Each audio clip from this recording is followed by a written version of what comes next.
Hello, and welcome to another edition of Crossing Point. You know, dust, especially we've been home so much because of this pandemic, we've perhaps noticed dust a little bit more than we have in the past. It surrounds us, doesn't it?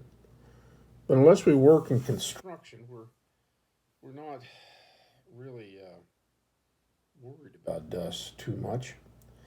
When we do, it's usually because we're trying to vacuum it up or sweep it away.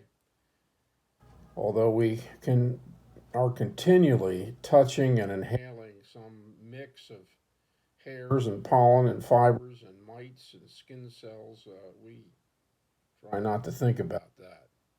Who would want to? Dust, speaks of decay. It comes about through the decomposition of other things, whether animal, vegetable, or mineral.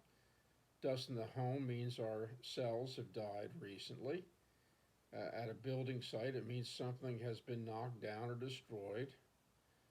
Ghost towns and post apocalyptic movies are covered with it, highlighting the loss not just of creatures or structures, but of civilization itself. And God says that we, you, and I, are made of dust. It doesn't sound very encouraging, this business about being dust people.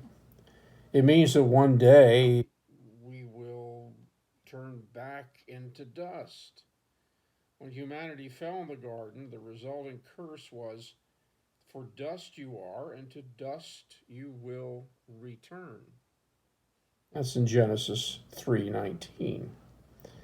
It clearly refers to our mortality. In a world where people pursue the joy of life as enthusiastically as ever, the Bible makes the certainty of dying unspeakably clear.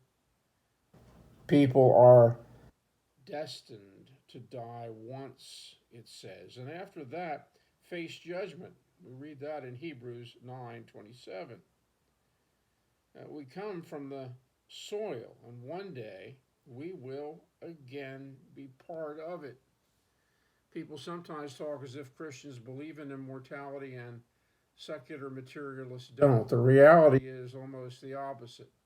The certainty of death, something inescapably on our minds amid current coronavirus fears, is integral to Christianity.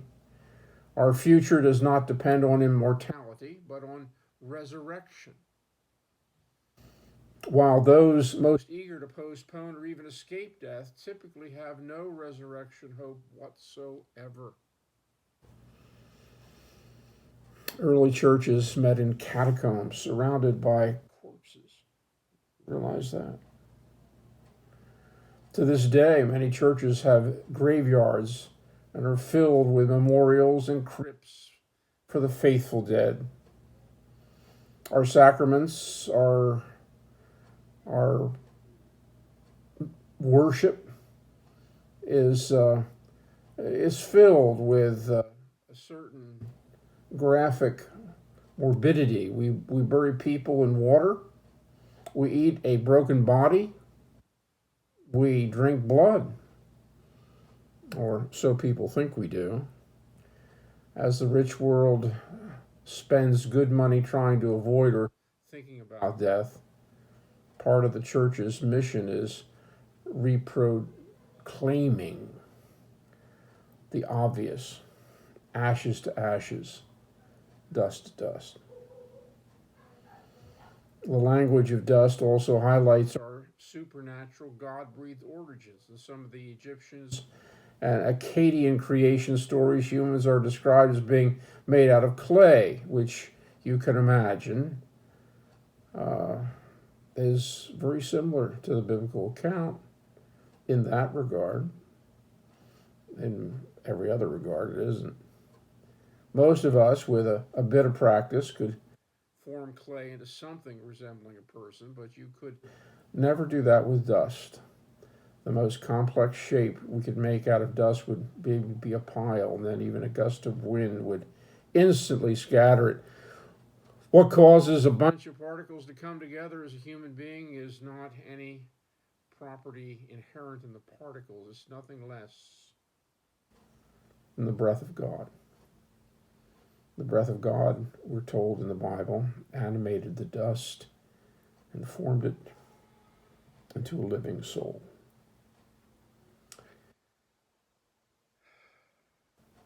Without it, we're nothing more than that pile of dust on the floor. With it, we bear a resemblance to the divine. Alongside this vital emphasis on dignity, there is an inappropriate humility that comes from remembering that I'm nothing but dust and ashes. Knowing we come from the ground keeps us grounded. And the Latin word humus, meaning soil or earth, gives us the words humility and human. There is great reassurance, isn't there, in knowing that God, in his compassion and fatherly kindness, sees us not only as princes expected to rule the world, but also as dust and ashes, expected to fail sometime and cry out for rescue. As Hannah sang so beautifully in 1 Samuel, one of God's favorite hobbies is lifting marginal, broken people from dust and ashes and seating them with princes. We may find it liberating, unsettling, or terrifying to contemplate, but one day ourselves will be swirling around the autumn leaves or wedged between sofa cushions. The same is true of the world's most powerful and influential people.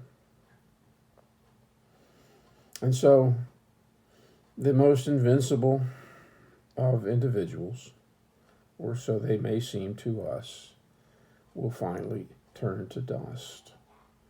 And so will we. But only for a while. One day, Paul says, we will no longer be modeled after the man of dust who came out of the soil, but after the man of heaven who came out of the tomb. We read that in 1 Corinthians 15, verse 49. Take the time to read it yourself and think about it. We're nothing but dust until we're made into the likeness of the immortal Son of God. And in him we will have life forevermore. God bless you.